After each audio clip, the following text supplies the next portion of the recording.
அரங்கத்தில் இருக்கக்கூடிய கழக தலைவர் அவர்களுக்கும் நம்மளுடைய பொதுச்செயலாளர் உட்பட தலைமை கழக நிர்வாகிகளுக்கும் இங்கே இருக்கக்கூடிய என்னுடைய உறவுகள் அனைவருக்கும் என்னுடைய உற்சாக வணக்கத்தை தெரிவிச்சுக்கிறேன்.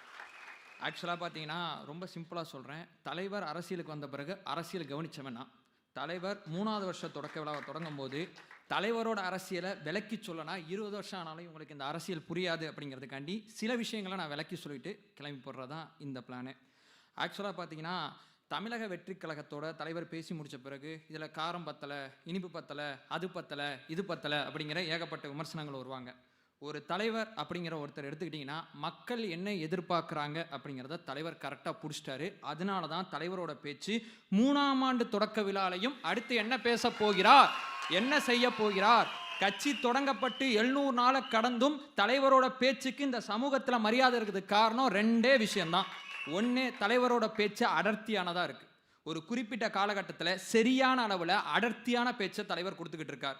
2வது மிக முக்கியமான விஷயம், என்ன சொல்கிறாரோ அதை செய்கிறாரு, என்ன செய்கிறாரோ அதை சொல்கிறாரு. இதுக்கு நடுவில் இடவடி இல்லை.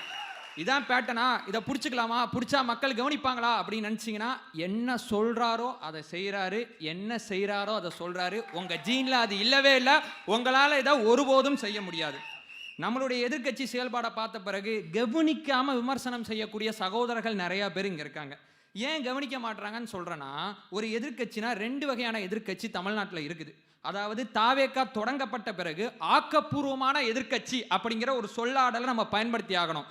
சந்தர்ப்பவாத எதிர்கட்சியை மக்கள் பார்த்துருக்காங்க, ஆனால் ஆக்கப்பூர்வமான எதிர்கட்சியை மக்கள் பார்த்தது கிடையாது. இப்போ தான் பார்த்துக்கிட்டு இருக்காங்க.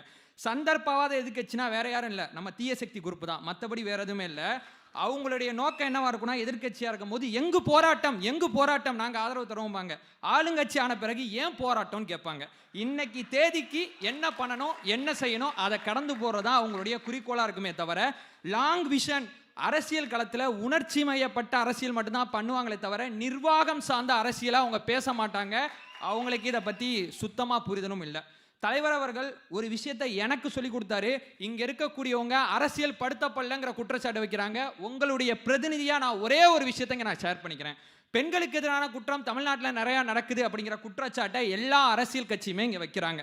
ஆனா தமிழக வெற்றி கழகத்தோட தீர்வு மையப்படுத்தி ஒரு அரசியல் இருக்கு பாத்தீங்களா, இது வரைக்கும் நாங்க யாரும் கவனிச்சது கிடையாது. அதனாலதான் இவருடைய ரசிகர் பின்னா நிக்கிறோம் நினைக்காதீங்க. நாங்க தொண்டரா மாறி வெகு காலம் ஆகுது. என்ன தீர்வு தெரியுமா? பெண்களுக்கு பாதுகாப்பற்ற சூழல் தமிழ்நாட்டில் இருக்குது. ஏன் பாதுகாப்பு அப்படிங்கிறத மிக முக்கியமாக கவனிக்க வேண்டிய பொறுப்பு டிஜிபி அப்படிங்கிற நியமனத்தை போட்டு குடும்பத்தில் ஈகோ தான் நான் பேச மாட்டேன், கட்சியில் ஈகோ தான் பேச மாட்டேன், ஆனால் இவங்க நிர்வாகத்தில் ஈகோ பார்க்குறாங்க. அதனால தான் தலைவர் தொடர்ச்சி அதை பற்றி பேசிக்கிட்டு இருக்கார். பாதுகாப்பற்ற இடம் இருந்தால் தலைவரோட அறிக்கையில் சொல்லப்பட்ட ஒரு வார்த்தையை சொல்கிறேன், நிர்பயா நிதி வருஷம் ஒதுக்குறீங்களே அதை என்ன பண்ணுறீங்கன்னு கேட்குறாப்புல. 3வது மிக முக்கியமான விஷயம், ஒரு குற்றம் நடந்துச்சு, குற்றவாளியை பிடிச்சிட்டோம், அவ்வளோதான், படம் முடிஞ்சு போச்சு அப்படிங்கிற ஒரு சினாரியை சொல்கிறாங்க.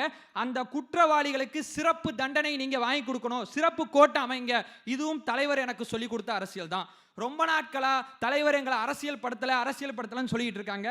அரசியல் அப்படிங்கிறது ஒரு மனநிலை. இந்த மனநிலையில நான் ஒரு விஷயத்தை ரொம்ப தெளிவாக சொல்றேன். லைவ் அண்ட் லா பார் பஞ்ச் நோக்கி நகர ஆரம்பிச்சிட்டோம்.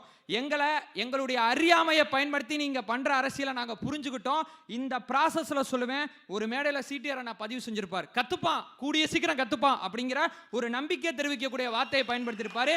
அதே தான் சொல்றேன், கூடிய சீக்கிரம் கத்துக்கிட்டோம்.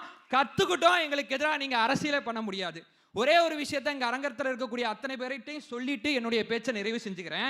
ஆக்சுவலாக பார்த்தீங்கன்னா தலைவரை பொறுத்தவரையும் இந்த கட்சியை பொறுத்தவரையும் ஒரே ஒரு சொல்லாடலை நம்ம ஃபாலோ பண்ணோம்னா 2026 அப்புறம் 2027 வரும்ல, தலைவர் இங்கே முதலமைச்சராக 4ஆம் ஆண்டு தொடக்க விழாவை நம்ம ஃபாலோ பண்ணுவோம். தனக்கு ரொம்ப ரொம்ப ரொம்ப ரொம்ப முக்கியமான விஷயம், தனக்கு அங்கீகாரம் நம்ம இலக்கு கிடையாது, தலைவருக்கு அதிகாரம் அப்படிங்கிறதா நம்மளுடைய இலக்காக இருக்க முடியும்.